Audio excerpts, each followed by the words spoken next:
Well, hello, good evening, and welcome to tonight's episode of Fracking Nightmare. It's Bank Holiday Monday, the 25th of May, 2015. A little over 2 weeks after the UK general election, which, as evidence is starting to roll in, is looking increasingly fraudulent. It would seem that banana republics have nothing on the ability of the Anglo-American establishment to manipulate the ballot, which would of course explain why it is that the exit polls have got it so wrong.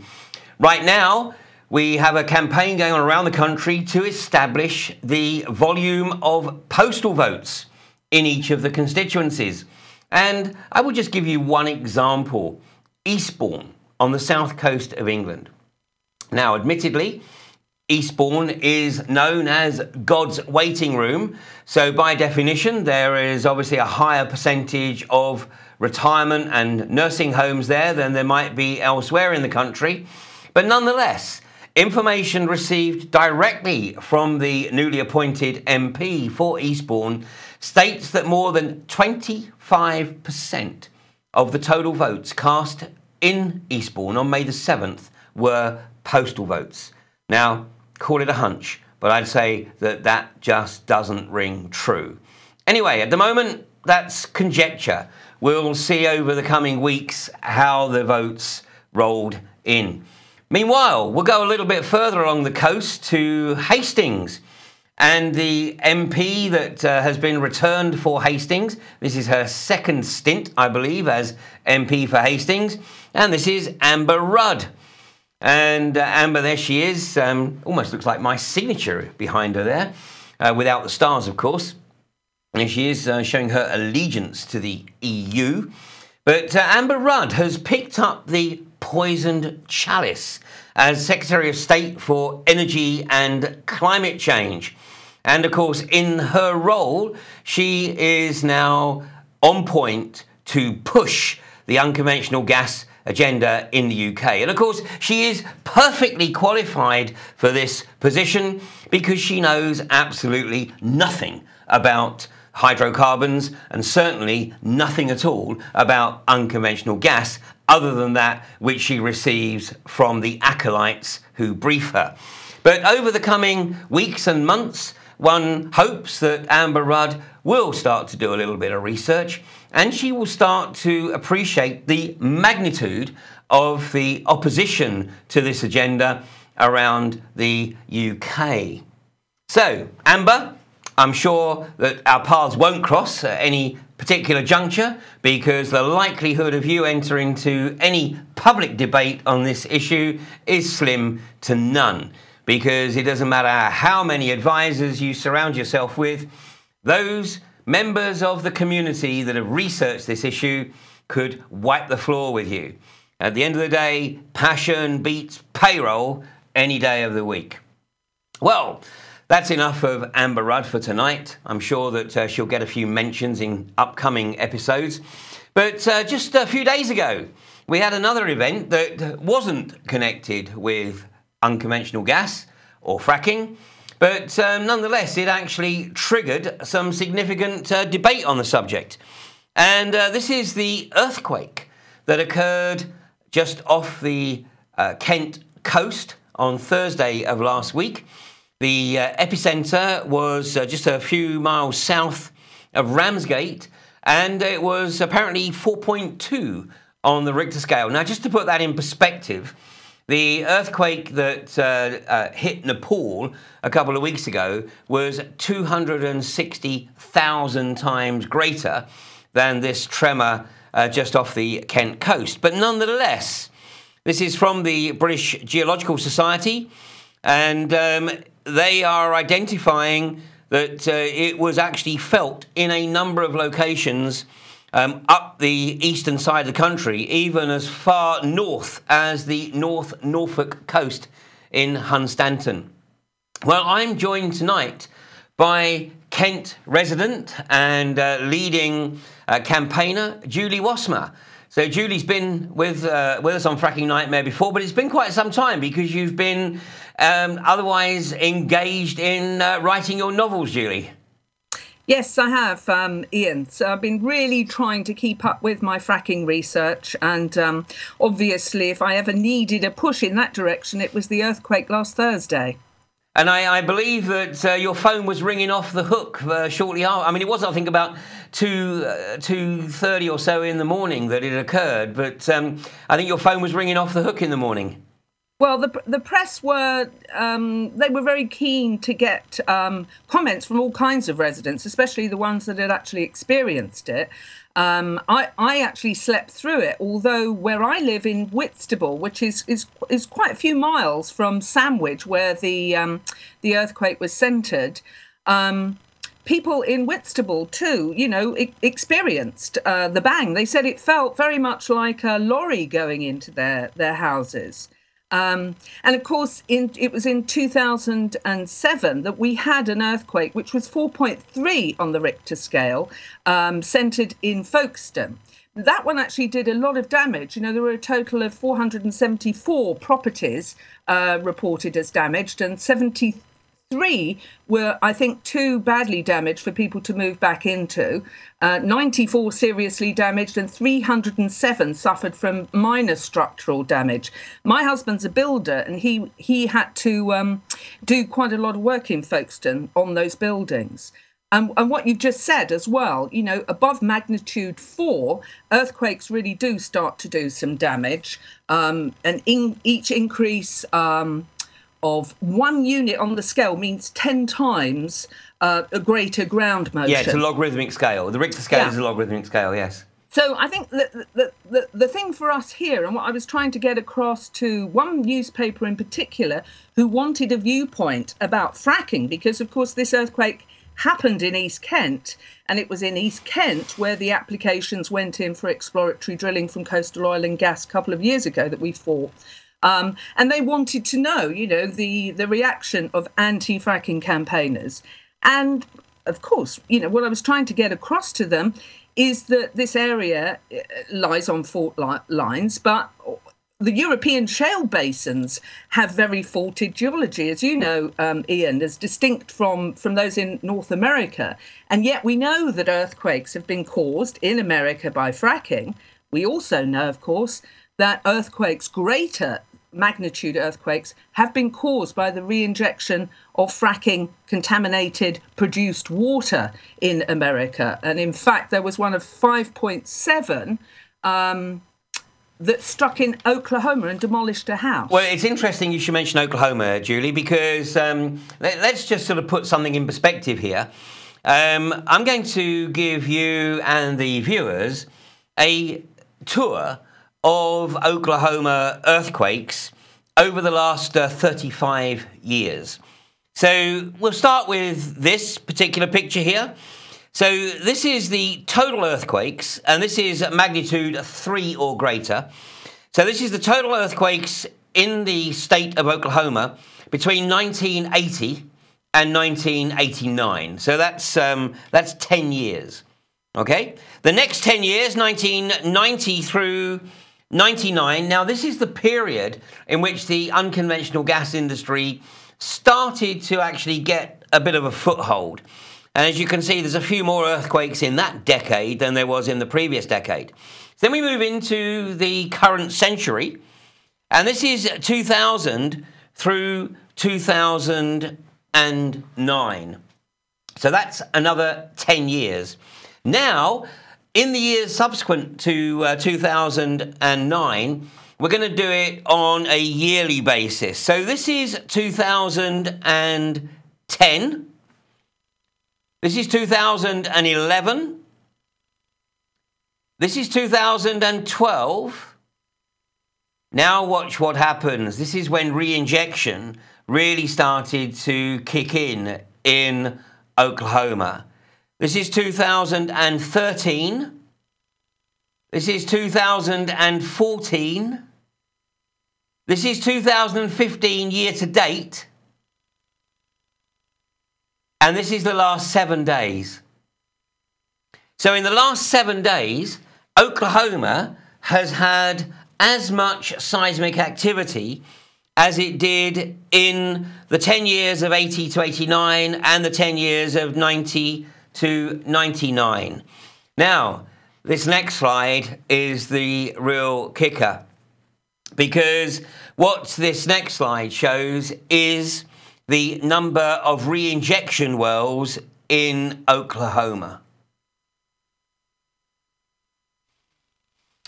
Of course, Oklahoma has been subjected to unconventional gas exploitation in much the same way as southern Queensland. And of course, those who have watched Voices from the Gas Fields will be familiar with the magnitude of the devastation and the damage in southern Queensland. Well, the devastation and damage in Oklahoma is more from seismic activity currently that we're aware of than it is from the overt contamination of southern Queensland. And, Julie, just like southern Queensland, Oklahoma all started with just one well. Well, precisely. And, your film is really a fantastic contribution to raising awareness of what's happened before us. It's probably, the fact that we've got this government in now that are going to fast track fracking and also, the Infrastructure Act as well now permits re-injection of fracking wastewater in this country.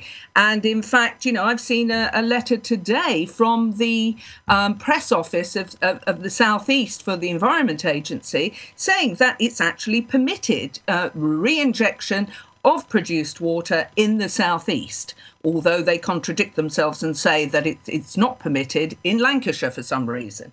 But these the bigger earthquakes, the fracking-induced earthquakes that are happening elsewhere, the fact that the UK law has been changed to permit re-injection is a real problem for us, and it's a complex situation which many people are not going to understand, and that's why your film is really important, and these programs are really important to get the the actual scale of what happens with these seismic events across to the public. Because by comparison, Oklahoma, the geology of Oklahoma is relatively stable. In fact, up until the re-injection industry really kicked in, it would be argued that the geology of Oklahoma was not really an area that was considered to be at risk of any seismic activity.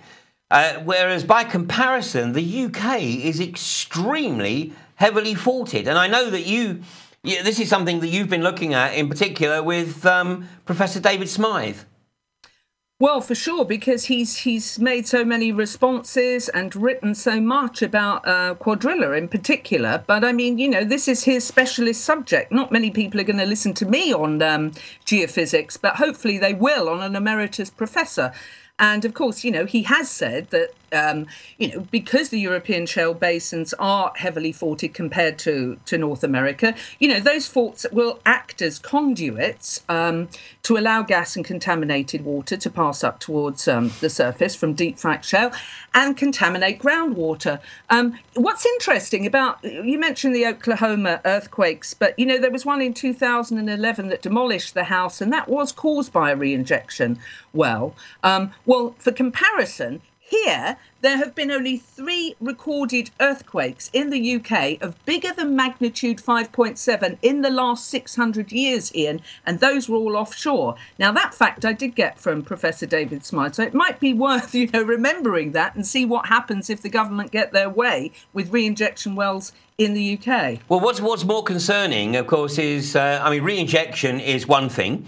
And, we know that re-injection into the geological strata from which hydrocarbons are being extracted is relatively common practice, certainly in the conventional extraction industry, because as a reservoir depletes, then it requires sort of artificial pressurizing to bring the remaining hydrocarbons to the surface.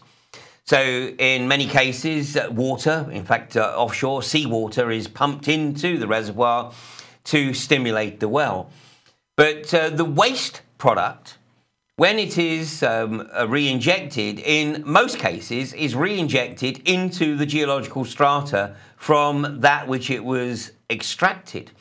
But in Eberston Moor in North Yorkshire, Third Energy are still persisting with their application for a re-injection well there, but they are applying for permission to pump the waste into a different geological strata. And this would be, to my knowledge, the first time this has ever happened in the UK, and there is enormous risk. I mean, it's like playing Russian roulette, and particularly in North Yorkshire and on Eberston Moor, which is right on the edge of Dalby Forest, because they are literally drilling through and pumping the waste through, if they get their way, the aquifer that provides water for Scarborough.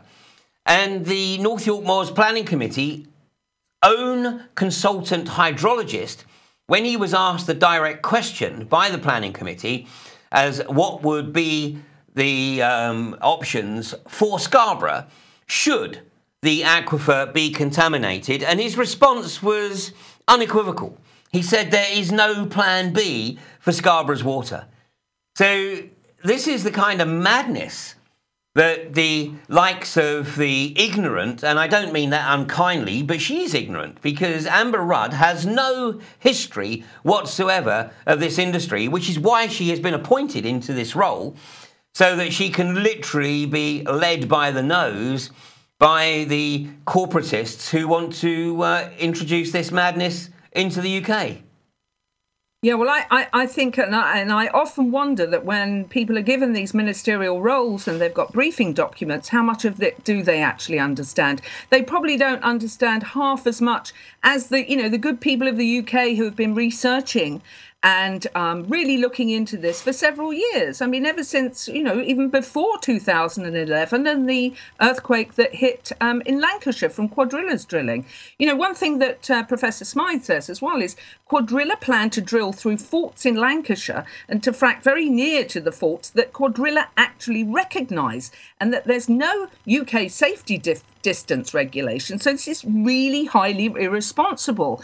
So I'm not sure how much any of these ministers really understand about the complex issue that they're dealing with. They deal with briefing documents, and that's why we had so much guff from Michael Fallon, so many disingenuous statements about 200 wells having been safely fracked without any mention of that not being high volume hydraulic fracturing. Well, it's interesting you should make the reference to Michael Fallon, Julie, because we're going to take a short break, and in that break I'm going to show a short extract from the film Voices from the Gas Fields, which highlights the magnitude of the incompetence of the UK unconventional gas industry to date. So take a look at this, and we'll be back after the break.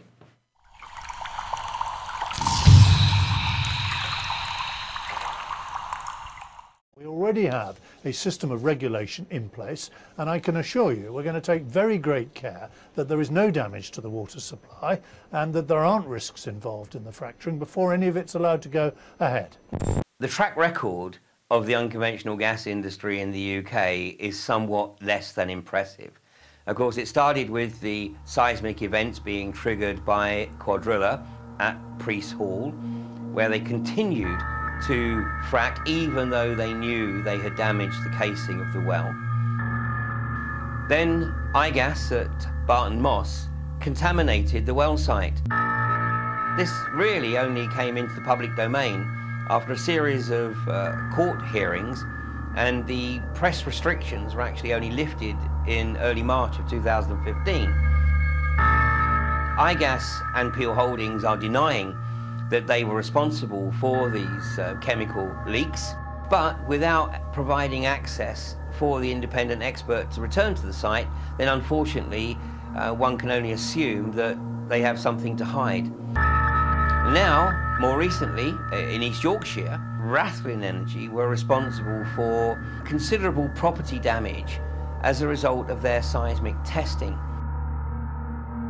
Possibly the largest single piece of damage that has been caused is that there is a fishing lake which started to go down immediately following the detonation of these charges, began to fall by about 2 inches a day.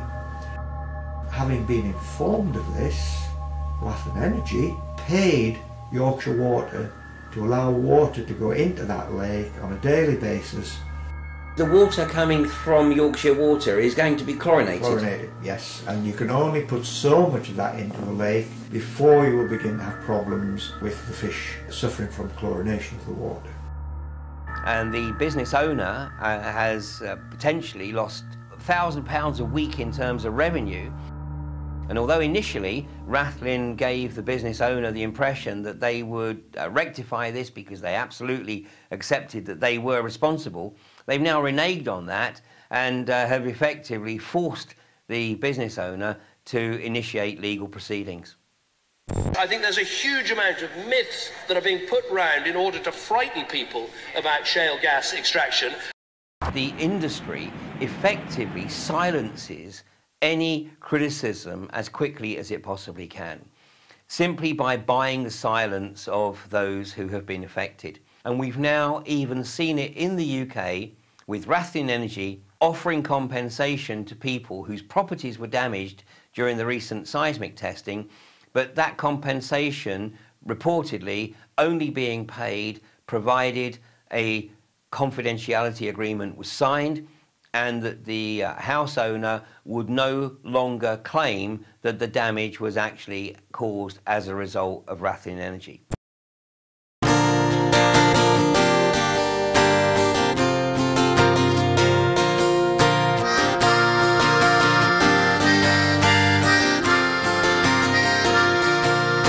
They're gonna drill down beneath this town, no fracking way.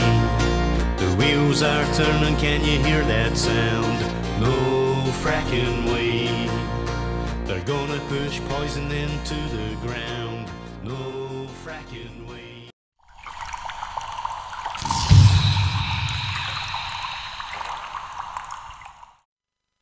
Well, welcome back to part 2 of Fracking Nightmare. So what you saw there was a short extract from Voices from the Gas Fields, which is available on YouTube, or of course if you want to get the higher quality DVD or MP4 download, it's available from my website, which is ianrcrane.com. But the important thing is to get the word out there, because I am sure that Amber Rudd has not been briefed on the magnitude of the incompetence. And of course, when her advisors are explaining it to her, no doubt they will claim mitigation. But the reality is that the alleged regulations that Michael Fallon constantly repeated were in place don't exist. Simply ask your MP to provide you with the specific regulations that apply to the unconventional gas industry. They don't exist. They are simply using the regulations that were put in place for the offshore industry, which is a conventional hydrocarbons industry. This is totally different. That's why every company so far that has attempted to pursue this resource has ended up screwing up. So Julie, that was Cuadrilla, and of course they're, I won't say deliberate, but they knew very well that they had damaged the casing, continued to frack. Of course, they fracked into a fault, and then iGas at Barton Moss, who contaminated the well site with PAHs and are still, to this day, refusing to allow an independent expert to go onto the site to take samples. So it's pretty obvious that iGas and Peel Holdings are simply waiting for the Manchester rainfall to flush it through the pad, so that by the time they do let an independent expert on site, there won't be any sign of PAHs. And then Rathlin. Now, this for me is the most crass example of sociopathic corporatism, where David Montague Smith himself visited the business owner, stated categorically to the business owner and his wife that Rathlin Energy took full responsibility for the damage to their property that had been caused by their seismic testing. Now, what you saw in the short extract there was the damage to the fishing lake. It's a man-made fishing lake. It's a business that was generating something in the region of about £1,000 a week. It had some £40,000 worth of fishing stock in the lake. The business owner also runs a farm shop and was in the process of building a restaurant, glass-fronted restaurant, overlooking the lake. But David Montague-Smith and his PR sidekick, Simon Taylor, who has an interesting history in of itself, but having told the business owner categorically that they took full responsibility and they would take care of all reparations, just 2 weeks later, welshed on that agreement, or that statement, and basically said, well, you know what, we're not taking responsibility, see you in court. I mean, how is that in any way, shape or form defensible? It is a total lack of integrity on many, many levels. Absolutely. It's indefensible, isn't it? I mean, the mind boggles that this could possibly happen, and it could possibly happen really without it being spread all over the media as well. I mean, this is the same thing that we had in East Kent, where the chalk aquifer here actually supplies up to 90% of our county's water. Once these kind of aquifers go with any kind of inefficiency on the part of the companies that are drilling, you know, that is likely to be, for all intents and purposes, irreversible. Catastrophic. Permanent. And so these companies really, you know, have been let loose, and the damage that they can do is irreparable.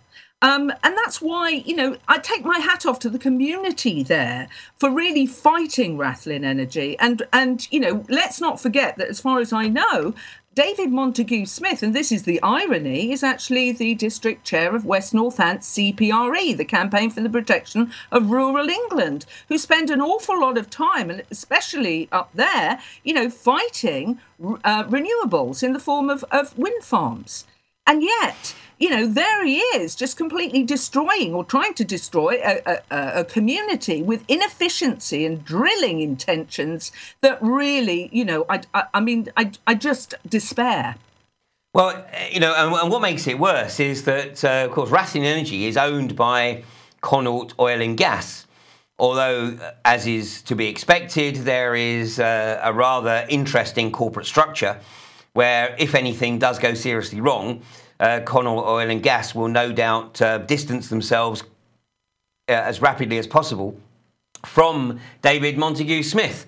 And my counsel to Connaught is to start taking a very real interest in the magnitude of the ineptitude of the likes of Rathlin Energy. You know, Simon Taylor, the PR guy who has the audacity to claim that he is being harassed and hounded and even stalked by the East Yorkshire anti-fracking community. No, in reality, the leadership team, I'm using the term leadership very loosely, of course, the leadership team of Rathlin Energy are under scrutiny, just like every other corporate leadership team should be.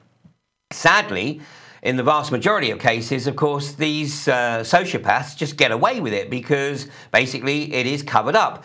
And, you know, as I did mention in that short clip, you know, Rathlin are now using tactics that are common practice in the US and in Australia, where when they mess up like this, they are very quickly in there trying to effectively throw the proverbial checkbook at the problem and trying to bury it.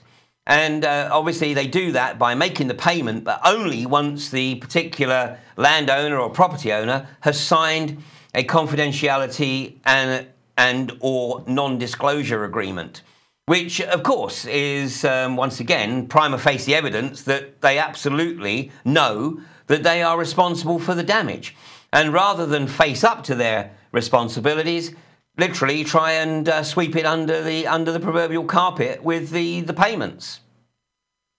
Yeah, for sure. And with David Montague-Smith as well. I mean, I always found it staggering to believe that he was actually made by CPRE.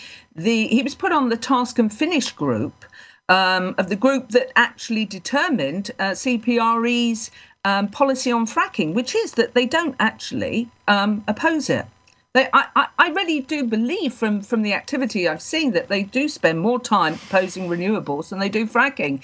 And obviously a lot of it is about aesthetic principles, you know, what it looks like on the landscape rather than what's going on below the ground and how the environment is being permanently damaged if these, as you say, psychopaths get their way.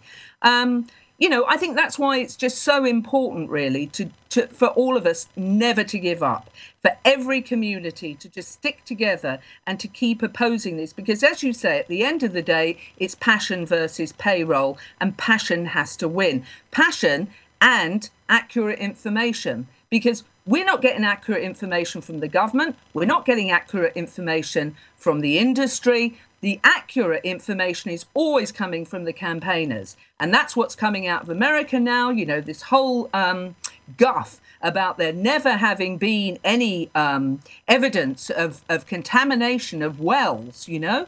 I mean, all this is coming out now, as it would. It's the only thing we've got going for us, as you've shown, really, in Voices from the Gas Field, is that, you know, this toxic industry has been rolled out in America, it's been rolled out in Australia, and it should be serving as an example to this government, not as an incentive to unleash it upon the whole country. And we just have to keep together, every single community, and just keep bashing away with the truth. And eventually, you know, that they'll... I mean, I am amazed. You know so much more about this than I do, Ian. But, you know, we know that the price of oil has gone down. Why are they continuing with this? You know, are we going to be a toxic waste dump here with the re-injection wells? Whatever it is, we're not going to put up with it. Well, and this is absolutely the key. And, of course, you know, the collective we, have learned our lessons from Australia and from the US. And, you know, the emphasis is on encouraging local communities to take a look at this for themselves. So that, you know, there is no national organisation. That's why you never, ever see in the media that the government or the industry are talking to representatives of the anti-fracking community, because there aren't any. It is just a massive group of individuals who come together to address this particular issue. And many of us work as independents, as individuals, and then there are others who work, you know, in their local community groups. And the level of knowledge and awareness in these community groups is a joy to behold. You know, to see local people who, you know, a year or two ago knew nothing about unconventional hydrocarbon exploitation. And today they can wipe the floor with the industry representatives, because once again, it's passion trumping payroll every time. Because in the vast majority of cases, the people on the payroll don't live anywhere near the area that is being targeted, or what the industry calls the sacrifice zone. That's right. And it's also truth versus lies very much. I mean, you know, I got a copy of a letter today from a member of ECAF. You know, he's anonymous. He's just an ordinary person, but it was staggeringly well-written and well-informed letter. I'll just read you a brief part of it. He's talking about the fracking, and he's written to the new South Thanet MP, but he says, the underground structure in Britain is riddled with faults, which therefore exposes the real risk of earthquakes. The earthquake, as described above, last Thursday's one, occurred even before any fracking has taken place, so one cannot help but fear how the frequency and power of any subsequent earthquakes following fracking would increase dangerously. Earthquakes would not only cause geophysical instability, but certainly disturb the attractiveness of investing in property in East Kent. Potential home buyers would understandably be hesitant in buying property. He then goes on, you know, about the chemicals, animal health. It's a stunningly eloquent and articulate letter from a member of the community to an MP, Craig McKinley, who I suspect, a Conservative, has very, very little knowledge of this subject. And that's why I just commend everybody, really, in the UK who is fighting this industry, because they really are just, compared to the government, this is just such a great example of people power. And as you say, passion versus payroll. What a great term. Every time. And I have to believe that the likes of Michael Fallon and now probably Amber Rudd would actually deliberately not research, because if they did research, then they would have to literally openly prostitute themselves. So it's actually easier for them not to research, to rely on the briefings that they're getting, so that they can literally present those briefings as fact. But what is interesting, and the reason I use that clip of Michael Fallon, and in fact there's an extended clip of him making that statement on the BBC in the film, in the documentary, is that there are points there where his voice starts to tremble a little bit. And, this is sometimes indicative of the fact that, he knows he's being perhaps somewhat economic with the truth. And of course, what they're doing is they are protecting their corporate masters. And Julie, this is, I have to thank John Marga for this particular slide. But this, we can pull this up here. This is on two websites, spinwatch.org and powerbase.info. And what this is this shows the various unconventional gas companies who are trying to get their bits in the ground in the UK, but then there are links to the PR companies. And in fact, if I just turn that on its side so that the viewers can actually see the companies. And of course, we see the old names there, like Hill and Knowlton. And of course, Hill and Knowlton, their infamy, of course, is linked very much to the tobacco industry. I mean, it was Hill and Knowlton who contrived to have all of the CEOs of the tobacco companies in front of a congressional committee, all holding their hands up and swearing that they had never seen any evidence that linked smoking to lung cancer. So, by definition, to work in the PR industry, you have to have a very relaxed relationship with truth.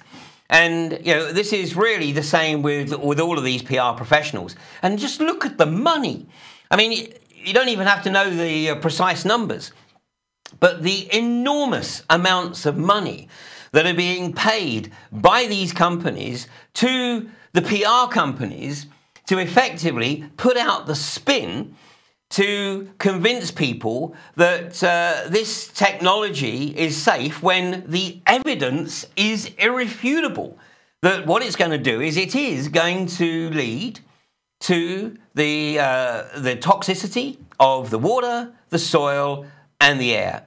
And, as Brian Monk says in the documentary, he says, we in southern Queensland were caught asleep at the wheel.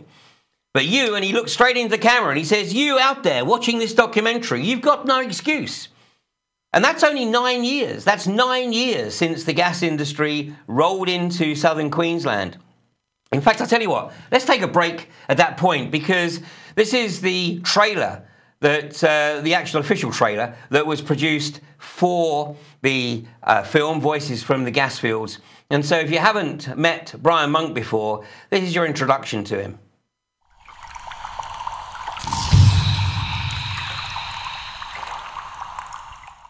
Shale gas is part of the future and we will make it happen. I'm charged with, without lawful authority or excuse, obstructing the highway. Well, I believe I have lawful excuse. We're going to take very great care that there is no damage to the water supply. iGas at Barton Moss contaminated the well site. Then Rathlin Energy were responsible for considerable property damage as a result of their seismic testing. There is a fishing lake which started to go down immediately following the detonation of these charges. I think there's a huge amount of myths that are being put round in order to frighten people. The first person that signed a well was the person that doomed us to this.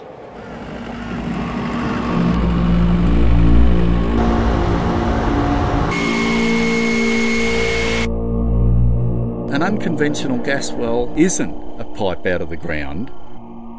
With it comes all of the drilling and the destruction. That's a hectare. Plus tracks, compressor stations, water holding ponds.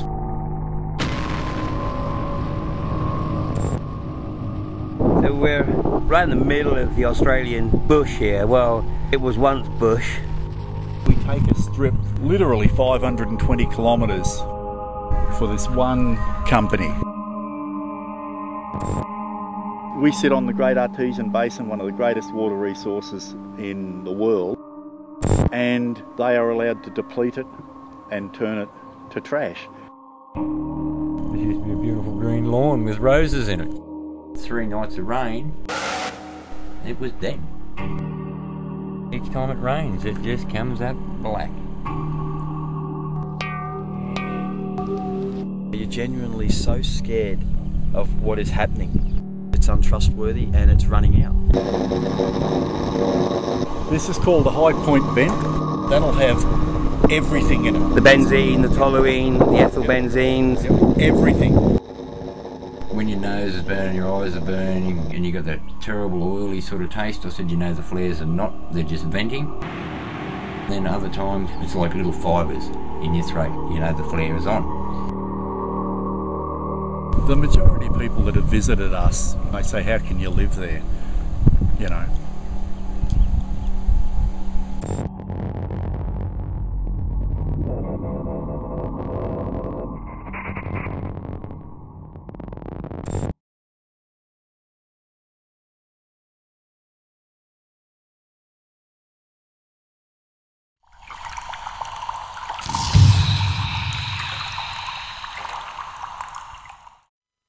And welcome back to part 3 of Fracking Nightmare. And what you saw in that trailer was young Aaron Jenkin, the 21-year-old son of John and Joe Jenkin, who has cerebral palsy. Finds it very difficult to communicate, but is ultra sensitive to changes in air quality and gets extremely agitated when the toxicity, particularly caused by the flares and the venting, penetrates his bedroom. And as you saw in that trailer, the local medical units in the hospital advised the family that they should fit him with a gas mask. So if you want to see what's coming to the UK, then call it a hunch, but look at what this industry has left in its wake everywhere else it's become established. Now, in the UK, it is becoming evident that more and more people are doing their research. And The Guardian conducted a survey, and the results of this were published last week. And you see here, from this graph, The Guardian states that in December of 2013, which was really just at the start of the Barton Moss campaign, some 43% of the nation, or certainly those surveyed, believed that the unconventional gas industry should start extracting shale gas. That is now down apparently to 29%. So that's a fall of 14%. And we now have a situation where apparently less than 1/3 of the population are supportive of this industry. And of course, it's not many more that actually voted for Cameron. So, you know, we know that we have a minority government. Well, no Fracking Nightmare would be complete without looking at the stock movement of iGas. And we see here, of course, that trend, that drop through 2014, linked very much, of course, to the fall in the oil price. But as the oil price has climbed back a bit, although, as I've said many times before, neither the Saudis nor the Qataris are about to run the risk of losing recovered market share by allowing the price to go back up to the point where it is viable for the unconventional gas industry to get re-established. And of course, much of it is now in mothballs around the world. Of course, wells that are producing will continue to produce, but the industry is not going to go in and re-frack until such time as the price gets above the $75, $80 marker. But in this country, and as Julie's already mentioned, you know, one has to start asking the question, what is the primary motivation? Because despite the fact that the price of oil and gas is below the level at which it's viable, then they still seem to be wanting to push ahead here.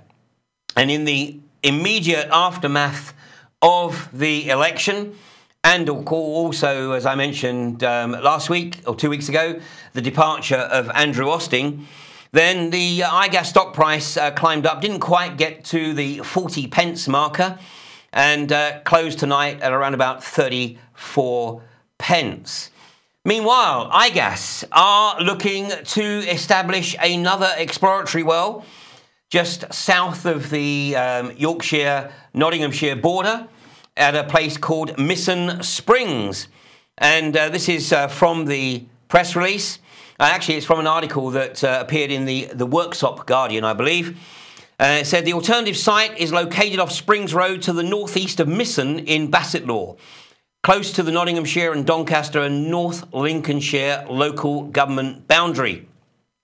The new site is approximately 200 metres to the northeast of the previously considered site. So this is just a scoping request to sort of see whether or not there is any showstoppers preventing planning permission being granted. Of course, from our perspective, everything's a showstopper.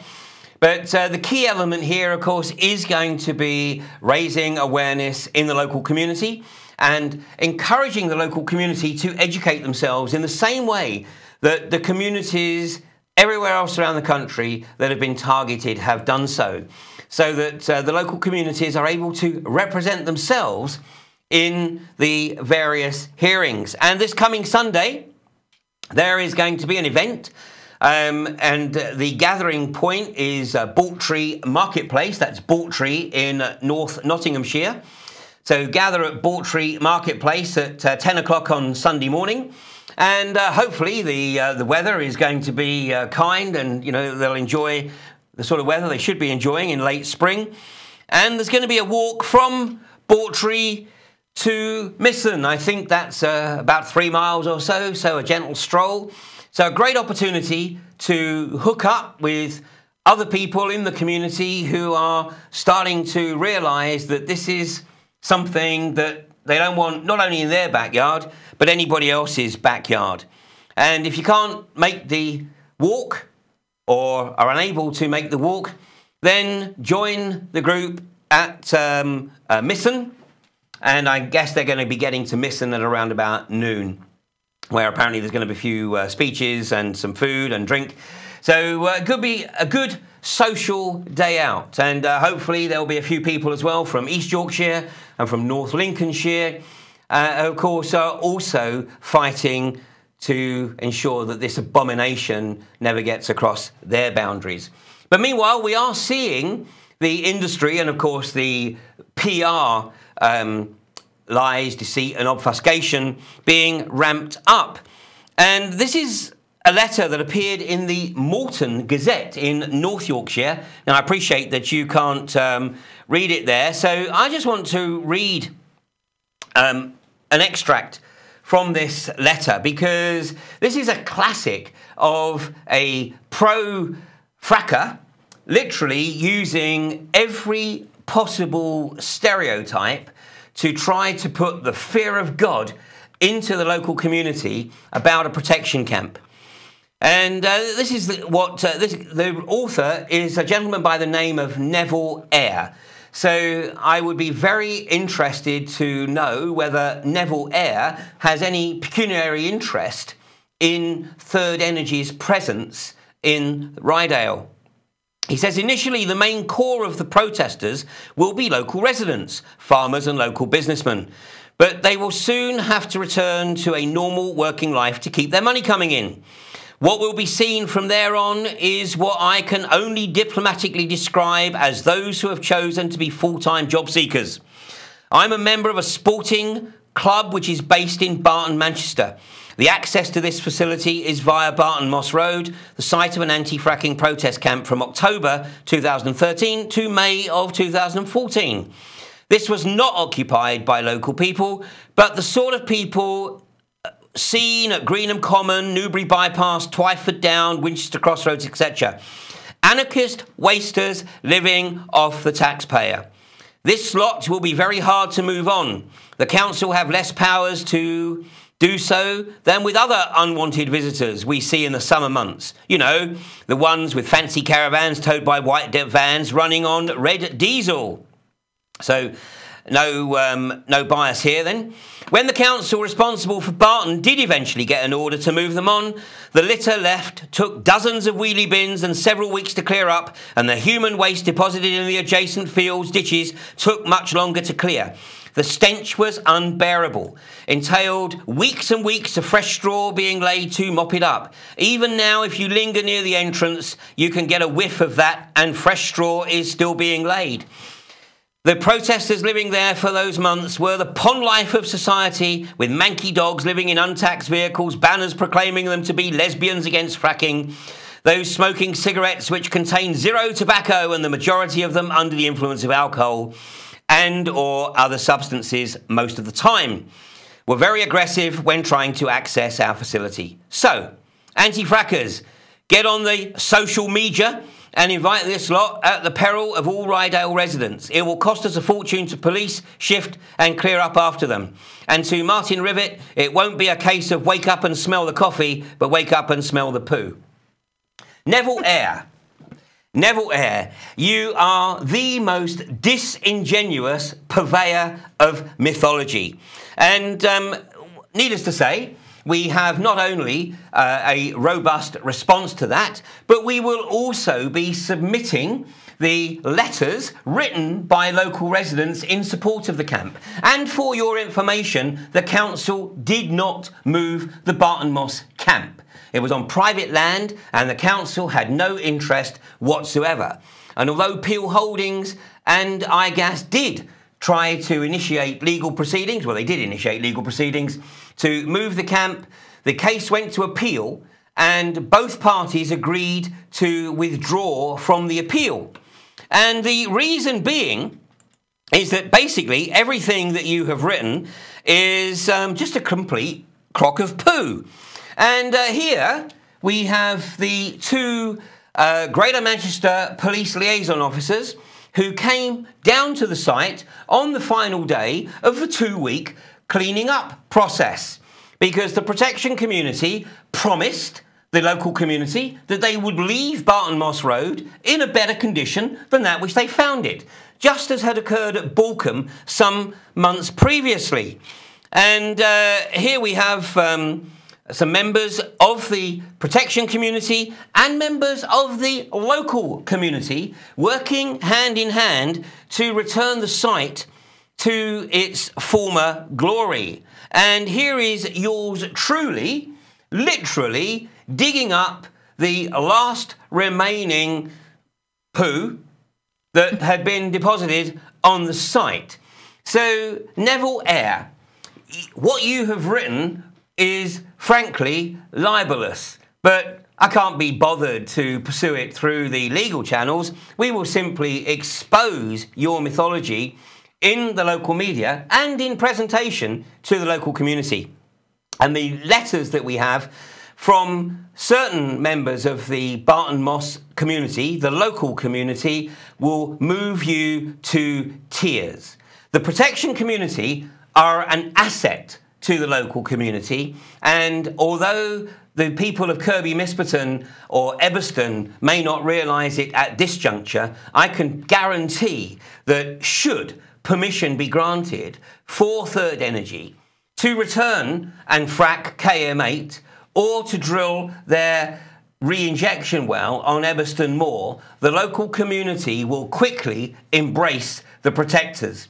And in fact, if we are able to achieve what we are setting out to achieve, then just maybe the itinerant protection community won't be necessary, because the level of awareness amongst the local community is growing exponentially, and there's a very good chance that they will literally be presenting sufficient evidence that will ensure that your applications never get beyond the application stage. So, Julie, what do you think of that letter? Well said for what you just said there, Ian. But in a way, Neville's just... he's just scored an own goal, I think, because certainly in East Kent, what happened when applications went in here was a lot of people believed these kind of stories, and they actually objected to Coastal Oil and Gas's applications purely because they were scared of protest and not so much scared of fracking. So I think Neville's probably just got a few more objection letters going there. Yeah, well, ultimately, whatever it takes. But, you know, we're also getting word now of bullying tactics.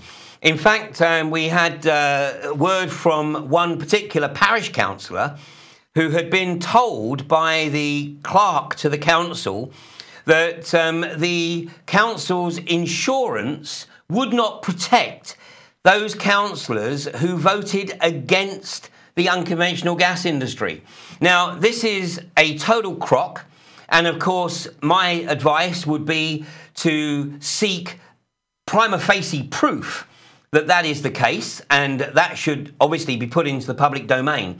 But this is clear and unadulterated bullying. And to be frank, I would expect nothing less. I mean, what we're looking at is an industry that is starting to become desperate, and a government that is becoming desperate. And it's almost like their masculinity is being threatened by the magnitude of the opposition to this agenda, when in reality, all of the global conditions right now should be saying, you know what, a year ago, there might have been some viability with this, but now it's not apparent. Unless, of course, those deep wells are needed for something else, like deep geological disposal. So, Julie, we're coming towards the end of the show. So what are your plans over the coming weeks? I've got a book to finish really, really quickly for an impossible deadline almost. But you know me, I never give up. So I'm aiming to finish that by mid-July. And by the end of July, I'm hoping, that's the third of my books, you know, in a trilogy. So then I'm hoping to get really seriously back into the anti-fracking campaigning. I'm involved with a really interesting initiative that I'm hoping to be able to say more about later in the summer.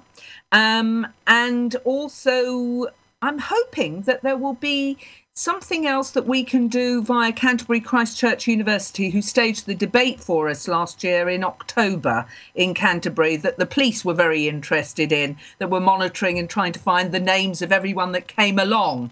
That just gained us more support as well, really, because a lot of people that came along trying to find out about fracking were really, really upset to be thought of as being spied upon by the police. So, you know, lots of things in the pipeline, and we just continue the fight. Excellent. Well, of course, it's actually incorrect to refer to them as the police anymore, because they are not the police. They are corporate enforcement officers.